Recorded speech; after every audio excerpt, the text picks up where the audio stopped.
putus asa tak berarti, jalan dengan tanpa harapan, lalu tangan yang berlubang paku menjamah jadi hidup baru, dan kayu yang kasar mengubahkan jalan hidup yang penuh kegagalan. Ku puji Dia selama-lamanya, sebab salib mengubah hidupku, dan ku yakin darah Yesus yang suci sudah mengalir di Kalvari. Bila zaman berlalu, dunia mendebu, ku tetap pegang salib itu.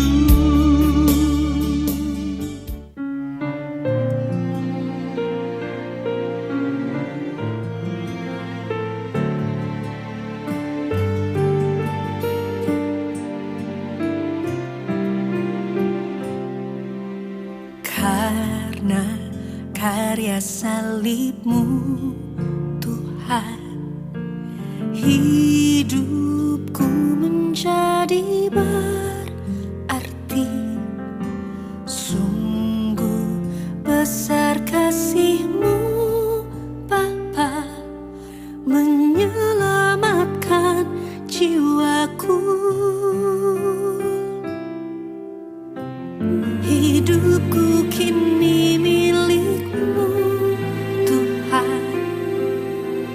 Ku rindu memuliakan nama-Mu.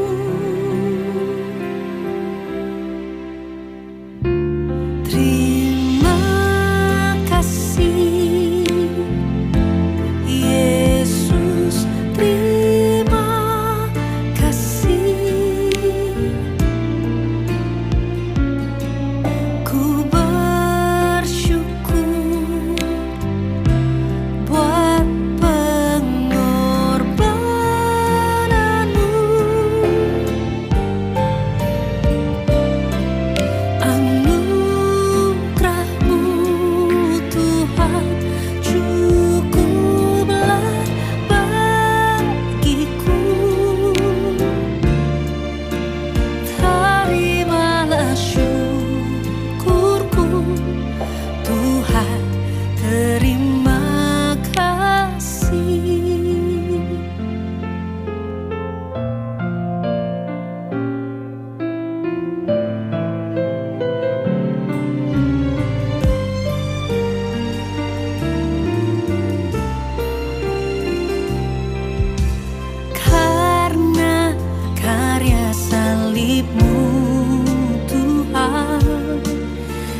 akan bicara tentang pengharapan yang baik. Saya baru pulang mengunjungi anak kembar saya, Chloe Zoe, di Australia. 6 bulan lalu kami mengirim mereka ke sana supaya mereka belajar mandiri. Mereka sudah lulus S1 di Jakarta, sempat 2 tahun magang di Tangan Pengharapan dan ICI membantu pelayanan. Tapi saya pengen mereka lepas dari kami dan berdiri di atas kaki mereka sendiri. Seperti yang saya khotbahkan, saya mau didik anak saya.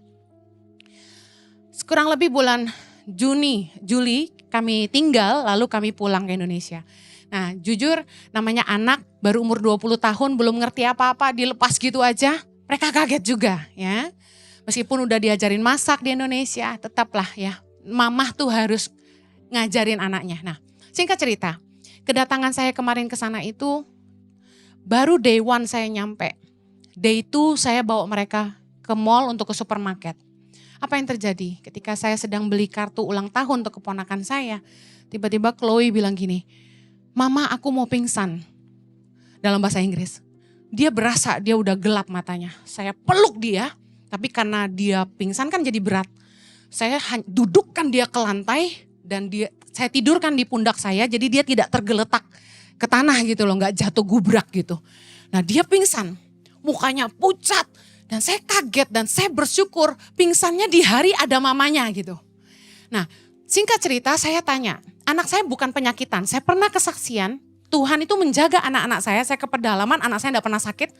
Dan selama 20 tahun mereka hidup, Chloe Zoe gak pernah masuk rumah sakit. Puji Tuhan, gak pernah ke IGD. Jadi saking gak pernah ke IGD, waktu si Zoe sakit emah di Australia kemarin, dia gak ngerti harus kemana. Dia perginya naik Uber ke emergency department yang which is itu 911. Saking gak pernah sakit. Bapak Ibu bisa paham ya? Jadi dia gak tahu istilahnya kemana nih. Jadi waktu kemarin Chloe pingsan, saya bawa ke IGD, ke rumah sakit.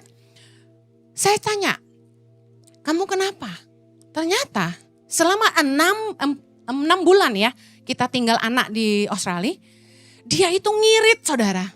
Karena dia bilang gini, saya kan sekarang hidup dari uang sendiri. Jadi saya ngirit katanya. Dia makan itu cuma sarapan roti dan makan siang, malam tuh gak makan. Jadi sehari cuma makan sarapan dan makan siang. Makan malam gak makan, ngirit saudara. Nah karena dia kerja di airport itu sibuk sekali, suka jarang minum. Jadi dia pingsan itu karena dehidrasi dan kurang makan saudara. Mamanya ngasih makan 9.800 anak. Anaknya pingsan kelaparan. Ironi kan? Jadi waktu Chloe cerita, dia ngirit, hati saya langsung sakit. Kenapa? Tujuan saya mendidik anak saya belajar mandiri, supaya dia ngerti keluar dari rasa nyaman. Dia belajar bertanggung jawab dengan hidupnya. Tapi Chloe ini benar-benar anaknya tuh ngirit gitu loh. Ini kalau dapat mantu kayak gini nih hoki nih ya. Saya kasih tahu anaknya baik banget dan ngirit promosi anak Dewi. Nah saudara, saya bilang gini sama Chloe. Chloe, mama itu ngajarin kalian supaya mandiri, bukan berarti mama biarin kalian sendiri. Mama itu mau kalian belajar, bisa hidup di atas kaki kalian sendiri. Tetapi kamu harus tahu bahwa kalau sampai kamu udah kerja setengah mati, duitnya kurang untuk makan, mama pasti kirim uang. Sesulit apapun saya akan berjuang supaya anak saya bisa makan, bisa paham ya? Masa kamu gak percaya bahwa mama akan kirim uang kalau kamu kurang? Kejadian Chloe ini memberi pewahyuan kepada saya. Bahwa seringkali kita seperti Chloe. Kita berpikir Tuhan gak peduli. Kita khawatir kalau kurang. Kita berpikir kita susah, Tuhan gak nolong. Tuhan mau kita punya pengharapan yang baik di dalam Dia. Tuhan mau kita percaya bahwa Dia Bapa yang baik, yang menginginkan yang terbaik buat setiap kita. Katakan amin. Sedih karena melihat bagaimana Chloe berusaha survive, tapi tidak mempercayai bahwa seandainya dia kurang, saya pasti bantu. Tuhan itu Bapa yang baik. Dia merencanakan yang terbaik buat setiap kita. Yeremia 29 ayat yang ke-11. Kita baca ayat ini sama-sama supaya jadi rema. Sebab aku ini mengetahui rancangan-rancangan apa yang ada padaku mengenai kamu. Demikianlah firman Tuhan, yaitu rancangan damai sejahtera dan bukan rancangan kecelakaan. Untuk memberikan kepadamu hari depan yang penuh harapan. Katakan amin. Sekarang ganti kata-kata itu dengan kamu jadi namamu. Kita ulang sama-sama. Sebab aku ini mengetahui rancangan-rancangan apa yang ada padaku mengenai Heni. Demikianlah firman Tuhan, yaitu rancangan damai sejahtera dan bukan rancangan kecelakaan. Untuk memberikan kepada Heni hari depan yang penuh harapan. Katakan amin. Haleluya. Masa depan adalah sesuatu yang tidak jelas buat kita. Kita tidak suka ketidakjelasan. Waktu gelap kita ndak happy. Karena kita pingin sesuatu tuh yang pasti. Cari jodoh aja pengen yang pasti-pasti, benar nggak? Manusia nggak suka sesuatu yang tidak kelihatan dan tidak jelas di depan. Masa depan adalah sesuatu yang kita betul-betul tidak bisa mengandalkan apapun selain Tuhan. We don't know what the future holds, kata peribahasa. But we have hope in the Lord. Kita tidak tahu apa yang akan terjadi di masa depan. Tapi kita percaya kita punya pengharapan di dalam Tuhan. 2026, sebentar lagi pasti datang nubuatan-nubuatan dari kanan kiri. Perhatikan, 2026, nanti akan ada yang bilang makin gelap, ada yang akan bilang makin terang. Anda mau dengar siapa? Anda takut dengar yang gelap, Anda bahagia dengar yang terang. Tapi dengar baik, hati-hati terhadap ekspektasi Anda tentang apa yang akan ada di masa depan Anda. Karena apa yang Anda percayai yang akan Anda alami. You will live what you believe. Katakan begini, I will live what I believe. Aku akan menghidupi yang aku percayai. Percayalah Bapa sayang kamu. Bapa baik sama kamu. Dia menyediakan masa depan yang penuh dengan pengharapan. Banyak orang itu yang punya ekspektasi pengharapan yang buruk terhadap dirinya, anaknya, pasangannya, bahkan orang-orang di sekitarnya. Saya kasih contoh. Banyak orang tuh yang pasrah dengan keadaan. Seolah Tuhan gak sanggup mengubah keadaan. Bahwa seolah Tuhan gak sanggup bekerja melampaui segala keterbatasan. Saya kasih contoh. Ada seseorang yang dekat sama kami. Dia punya anak yang berkebutuhan khusus yaitu autism. Banyak terjadi ya di antara kita. Nah, dia memutuskan untuk pindah ke luar negeri. Karena di negara yang dia tinggalin ini memberikan fasilitas pendidikan dan pekerjaan bagi anak-anak yang berkebutuhan khusus. Supaya hidup mereka tidak jadi beban bagi keluarga. Apakah pemikiran ini salah? Tidak. Apa yang salah dengan ayah yang sayang anak dan memikirkan masa depan yang terbaik buat anaknya? Setuju? Dia tidak mau anaknya yang autism ini suatu hari jadi beban buat kakak-kakaknya. Makanya dia memutuskan pindah negara. Yang negaranya itu support orang-orang berkebutuhan khusus. Kalau Anda keluar negeri jujur ya, kita lihat anak-anak berkebutuhan khusus itu remaja-remaja mereka kerja di restoran, di tempat jual donat, di parkiran mereka diterima gitu loh. Karena mereka bukan orang buangan sebenarnya. Nah, saya mau bilang ini, kalau melihat dari sudut pandang seorang ayah yang sayang anak, apa yang Bapak ini lakukan tidak salah. Saya mau tekankan begini, being realistic is not wrong. Menjadi orang yang realistis itu tidak salah. Kita dikasih hikmat sama Tuhan untuk mikirin jalan keluar untuk masalah kita. Bisa paham? Tetapi jangan pupus pengharapan kita bahwa Tuhan sanggup bekerja melampaui keterbatasan kita. Iman selalu bekerja melampaui keterbatasan. Kita harus percaya bahwa Tuhan sanggup menolong kita apapun keadaan kita. Tidak semua orang seberuntung orang itu bisa pindah ke luar negeri. Bagaimana dengan yang di sini? Mari baca firman Tuhan supaya imanmu bangkit. Lukas 18 ayat 27. Apa yang tidak mungkin bagi manusia, mungkin bagi Allah. Matius 19 ayat 26. Bagi manusia hal ini tidak mungkin, tetapi bagi Allah segala sesuatu mungkin. Markus 10 ayat 27. Sebab bagi manusia hal itu tidak mungkin, tapi bukan demikian bagi Allah. Sebab segala sesuatu adalah mungkin bagi Allah. Gak ada yang mustahil bagi Tuhan. Apa yang menurut manusia, ukuran kita gak bisa. Kita tuh udah di batas kemampuan kita. Saya kasih contoh. Sebagai seorang mama, setiap hari saya mendoakan anak-anak saya. Anak saya ada di Australia, jauh sekali. Naik pesawat aja paling cepat 7 jam lebih.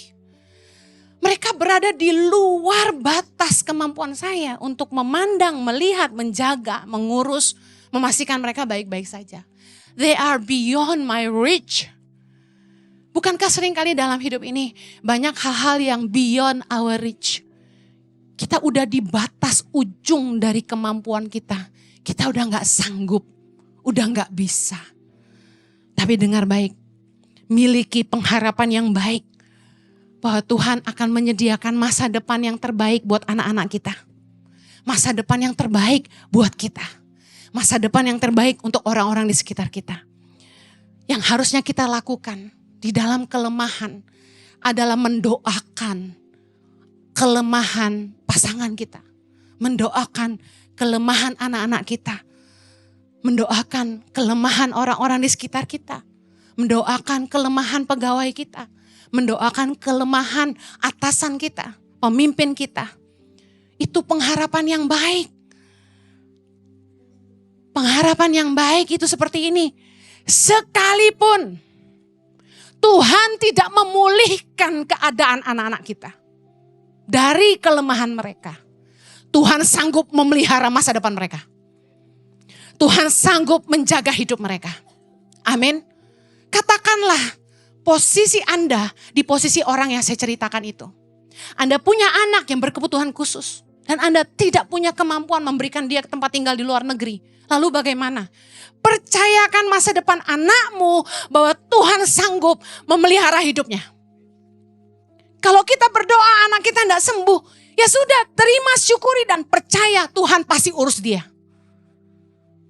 Saya tidak percaya bahwa Tuhan tidak akan menjaga anak-anak kita. Karena dia yang kasih anak itu buat kita. Amin. Saya percaya Tuhan itu pengen anak-anaknya tuh yakin berapa baiknya Tuhan tuh sama kita. Tuhan tidak pulihkan keadaan saya. Tuhan tidak ubah keadaan saya. Tapi Tuhan membuat hidup saya jauh lebih baik dengan penyertaannya. Banyak hal di hidup kita yang kita doakan mungkin seolah tidak ada jawaban. Ada yang sakit kanker tidak sembuh. Harus kemo. Baru payudara kiri ganti payudara kanan. Saya dengar kalau udah kena 1 lebih baik angkat 2. Saya dengar begitu. Mungkin kita sudah hampir menyerah. Kemo itu menyakitkan, biayanya mahal dan bersyukur Indonesia sekarang ada BPJS. Dan saya kasih tahu, mungkin Tuhan tidak memulihkan keadaanmu. Tapi yakinlah bahwa rencananya sempurna dalam hidupmu. Pengharapan yang baik adalah sekalipun Tuhan tidak memulihkan keadaan kita, Dia yang menjamin masa depan kita. Anda harus kenal Yesus secara intim. Yesus selalu mau menyembuhkan orang sakit. Berkali-kali di Alkitab kita baca bahwa mujizat terbanyak yang Yesus buat adalah menyembuhkan. Salah satu contoh orang yang sakit kusta dalam Matius 8. Ayat pertama bilang gini, setelah Yesus turun dari bukit, orang banyak berbondong-bondong mengikuti dia. Maka datanglah seorang yang sakit kusta kepadanya, lalu sujud menyembah dia dan berkata, Tuhan, jika Tuhan mau, Tuhan dapat mentahirkan aku. Saudara, ayat ketiga, lalu Yesus mengulurkan tangannya, menjamah orang itu dan berkata, baca sama-sama, aku mau, jadilah engkau tahir. Seketika itu juga tahirlah orang itu daripada kustanya. Imani apapun sakitmu hari ini, Yesus mau saya sembuh. Yesus mau saya sembuh, saya pasti sembuh. Anda harus beriman itu. Anda harus percaya, meskipun Anda harus tetap menjalani pengobatan, Anda tidak menyerah. Kalau Tuhan aja mau mati buat kita, kita tidak boleh menyerah sama hidup kita. Hidup ini layak diperjuangkan. Katakan kanan kiri, hidup ini layak diperjuangkan. Amen. Dan kita harus yakin percaya gini, kita punya the God, the healer, Tuhan yang mau saya sembuh. Ketika Anda dalam masalah, jangan menyerah, berdoa. Karena berdoa adalah tanda orang-orang yang percaya kepada Allah. Markus 11, Yesus bilang begini, dalam ayat 22 kita baca, Yesus menjawab mereka, percayalah kepada Allah. Aku berkata kepadamu, sesungguhnya barang siapa berkata kepada gunung ini, beranjaklah dan tercampaklah ke dalam laut, asal tidak bimbang hatinya, tetapi percaya bahwa apa yang dikatakannya itu akan terjadi, maka hal itu akan terjadi baginya. Ayat 24 sama-sama. Karena itu aku berkata kepadamu, apa saja yang kamu minta dan doakan, percayalah bahwa kamu telah menerimanya, maka hal itu akan diberikannya kepadamu. Dengar baik, jangan percakapkan masalahmu, jangan percakapkan persoalanmu. Percayalah kepada Allah. Perkatakan iman kita dan jangan menyerah tapi berdoa. Dengar baik, apa yang kita imani yang akan kita alami. Satu kali ketika ada orang yang berkata sama saya, suami saya gak akan pernah berubah Bu Heni. Saya bilang gini, hati-hati dengan perkataanmu. Karena perkataan kita adalah doa. Kalau kamu percaya Tuhan sanggup bekerja, harusnya yang kamu omongin begini, saya percaya Tuhan sanggup merubah suami saya. Saya percaya Tuhan sanggup merubah suami saya. Hari ini dari ibadah pagi 2 kali jam 8 sama jam 10 itu kesaksian leader komisi dari Surabaya dan yang tadi pagi dari Medan. Mereka kesaksian bagaimana Tuhan merubah pasangan mereka. Yang tadinya suka ngedrak, main perempuan, judi, berubah, ikut Tuhan. Sungguh-sungguh. Tidak ada yang mustahil bagi Allah. Ketika Yesus bilang gini, berkatalah kepada gunung ini, beranjaklah. Yang kita harus lakukan dalam hidup kita. Perkatakan kepada masalah kita, beranjaklah. Jangan usir suami kita. Tapi doakan dia. Kamu pasti berubah. Aku percaya. Tuhan pasti sanggup bekerja. Dikatakan gini, apa saja yang kamu minta dan doakan, percayalah kamu telah menerimanya. Maka hal itu akan diberikan kepadamu. Gimana sih? Belum terima kok. Percaya sudah menerima. Jadi gini, waktu kamu berdoa, Tuhan sembuhkan aku. Besok kalau kamu percaya, kamu doa gini, Tuhan terima kasih, saya sudah sembuh. Tuhan terima kasih, suami saya sudah berubah. Tuhan terima kasih, hidup saya diberkati. Ucapan syukur adalah tanda orang percaya. Haleluya. Sekalipun keadaanmu belum berubah, penyakitmu belum sembuh, perkatakan dengan iman, terima kasih Tuhan aku sudah sembuh. Amin. Orang tuh senang ceritain masalahnya kemana-mana, tapi tidak mau memperkatakan imannya. Kalau hari ini Anda punya pasangan, anak atau mertua yang gak baik, jangan terus-terus bilang gini, emang mertua gue emang begitu, gak pernah berubah. Emang tuh anak gue kurang ajar, emang tuh laki gue begini, emang tuh istri gue begini. Ngapain sih ngomongin masalah terus? Lebih baik ucapin berkat. Suami saya pernah khotbah kan, dia tumpang tangan kepala saya sambil bercanda. Heni lemah lembut, Heni tunduk, Heni baik. Terjadi saudara. Haleluya. Hari ini istrinya enggak berantem. Aku gembala, kamu gembala, aku gembala. Enggak ada. Kamu mau menggembalakan silakan. Dikasih. Betul gak? Gak ada fight. Gak merasa, kan gue yang ngerintis. Gue dong gembalanya. Kagak ada. What you want baby, take it. Take it all. Take it all gitu dong. Hidup gue buat lo. Atur deh, terserah. Jadi kalau Anda bilang gini, Bu Heni besok kemana? Tanya Pak Jojo. Serius? Nurut gak gue? Nurut banget. berubah. Amin. Karena perkataan iman suaminya. Suami-suami berhenti marah-marah. Marah-marahmu bikin istrimu stres, nanti cari ganti loh. Lebih baik doain istrimu. Sabar-sabar. Yang bikin istri gak betah sama suami itu, suami marah-marah terus. Pusing Eke. Curhat. Tapi waktu suami mulai lemah lembut, istri jadi betah. Jadi kangen. Kalau lagi marah-marah, aduh mendingan dia pergi jauh-jauh. Ayo pilih di mana? Pilih diharapkan pulang atau jangan. Mendingan kita diharapkan. Kita pulang istri bahagia atau suami bahagia atau malah ya dia lagi. Matters man. Kita pulang tuh anak ngarepin apa enggak? Bener enggak? Seneng enggak waktu kita pulang istri tuh gini, halo sayang. Anak tuh langsung, hai mama, hai papa. Dibandingin, udah pulang. Tuh kalau mau makan ambil sendiri. Enak kagak? Kagak enak. Mulai sekarang ucapkan berkat. Istriku sayang aku, suamiku sayang aku. Suamiku gak pelit, istriku gak pelit. Amen. Suami-suami uang jajan katakan amin. Matius 9 ayat 29. Lalu Yesus menjamah mata mereka dan berkata, jadilah kepadamu menurut imanmu. Bagaimana iman saudara? Akan terjadi sesuai dengan imanmu. Jangan punya iman yang buruk. Jangan punya pengharapan yang buruk. Perkatakan yang baik. Yang mau katakan amin. Katakan perkataanku punya kuasa. Yuk miliki pengharapan yang baik. Doakan orang-orang yang jadi duri dalam daging dalam hidup kita. Serahkan mereka kepada Allah. Karena kita punya Allah yang sanggup menjamah dan mengubah hati manusia. Saya akhiri. Dalam 1 Korintus 2 ayat 9 firman Tuhan berkata begini. Tetapi seperti ada tertulis apa yang tidak pernah dilihat oleh mata. Tidak pernah didengar oleh telinga. Dan yang tidak pernah timbul di dalam hati manusia. Semua yang disediakan Allah untuk mereka yang mengasihi Dia. Apakah Anda mengasihi Allah? Apakah Anda mengasihi Allah? Yakinlah, berkat Tuhan tersedia dalam hidupmu. Hidup kami hari ini bukanlah hidup yang pernah saya mimpikan.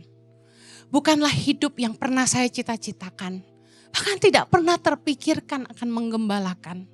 Tapi Tuhan menyediakan begitu luar biasanya.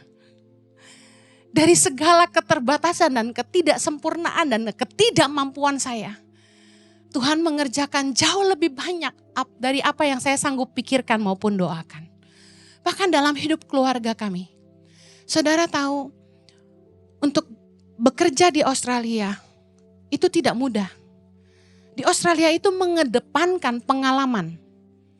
Apapun titel Anda. Dan anak-anak saya yang baru berusia 20 tahun. Waktu kami kirim mereka ke Australia untuk cari kerja. Koko saya yang tinggal di sana ngomong gini.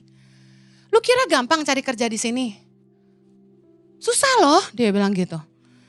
Tapi saya ngomong sama anak-anak saya gini. Kamu harus cari kerja yang pakai otak, bukan hanya pakai otot. Saya mau share buat orang tua juga. Mau cari kerja gampang tuh bisa. Pakai otot aja, gak usah pakai otak. Asal kamu punya tenaga, kerja apa aja bisa. Di McDonald, cuci piring di restoran, jadi cleaner. Gampang tuh carinya. Gampang. Tapi saya bilang sama anak-anak saya, punya iman. Kamu akan kerja pekerjaan yang terbaik, yang menggunakan otakmu, bukan hanya ototmu. Bisa paham ya? Koko saya bilang gini, udah jangan aneh-aneh, kerja yang bisa dulu aja. Nanti kumpul-kumpul pengalaman. Saya bilang tidak. Saya sama suami punya iman, anak saya akan kerja yang baik di sana. Belum punya pengalaman, umur 20 baru lulus kuliah. Kami doakan, Tuhan Engkau sanggup menyediakan dan memberikan pekerjaan yang terbaik buat Chloe dan Zoe. Apa yang terjadi? Seminggu kemudian setelah kami pulang, selesai doa kami pulang ke airport. Anak saya cerita, Mama, saya dapat panggilan di airport Sydney. Wawancara, kami doakan. Kemudian dia kasih kabar, Mama, hari Senin saya udah mulai. Saya kaget, seminggu saudara. Dan saudara tahu anak-anak saya itu kuliahnya apa? Airport and Airline Management. S1 Airport and Airline Management. Di Indonesia nggak ada kan, jarang kan kayak gitu. Bayangin, dia kerjanya di airport. Saya sampai gini, padahal mama asal-asal doang loh ngomong sama kamu, suruh kamu sekolah Airport and Airline Management. Tapi secara profetik, saya berkata kepada anak-anak saya dan Tuhan memimpin hidup mereka. Dalam seminggu anak saya kerja. Sejak kami kirim dia ke Sydney bulan Juli tahun ini. Tidak pernah sepeser pun kami kirim uang lagi buat mereka. Mereka berdiri di atas kaki mereka sendiri. Dan mereka buktikan bisa. Meskipun Chloe sempat pingsan 1 kali. Tapi saya mau katakan gini. Tuhan sanggup bekerja melampaui keterbatasan kita. Iman bekerja melampaui kemampuan. Jangan pandang Tuhan kecil. Jangan pandang Tuhan tidak mampu bekerja dan mengubah hidupmu. Jangan pandang Tuhan tidak sayang sama kamu. Miliki iman dan percayalah. Tanda orang percaya dia tidak pernah berhenti berdoa dan berharap kepada Allah. Berapa banyak saudara yang mau mengalami pertolongan Tuhan. Menyambut 2026, mari kita angkat tangan kita di hadapan Tuhan. Tuhan tolonglah umatmu. Kami akan masuk mengakhiri 2025 dan menginjak tahun 2026 dengan pengharapan di dalam Tuhan yang sanggup mengerjakan jauh lebih besar dari apa yang kami sanggup doakan maupun pikirkan. Kami punya Bapa yang baik, yang menyediakan masa depan yang terbaik, yang sanggup memelihara hidup kami dan menolong kami. Terima kasih Tuhan, kami menaruh pengharapan kami hanya di dalam Tuhan. Yang yakin dan percaya kita sama-sama katakan, Amen. Tuhan memberkati, have a blessed Sunday, God bless you.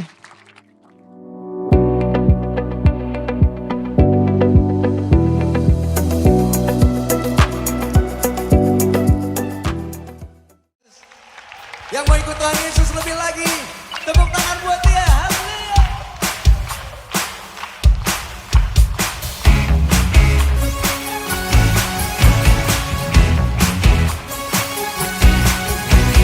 Cuma Yesus ya.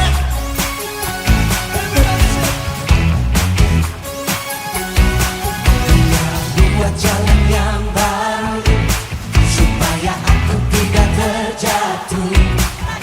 Terlanjur ku dipegangnya, hati ini tak akan kemana. Tangannya rela terlubai, supaya jiwa ini tidak binasa. Tak dapat tergantikan, Yesusku luar biasa. Ku mau selalu ikut Yesus, ku mau selalu ikut Yesus. Di dalam suka dan duka, senang dan senang, kau selalu bersama.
temennya. Jangan teman-teman kalian, kita mau rangkul teman kalian. Kita mau bilang sama-sama.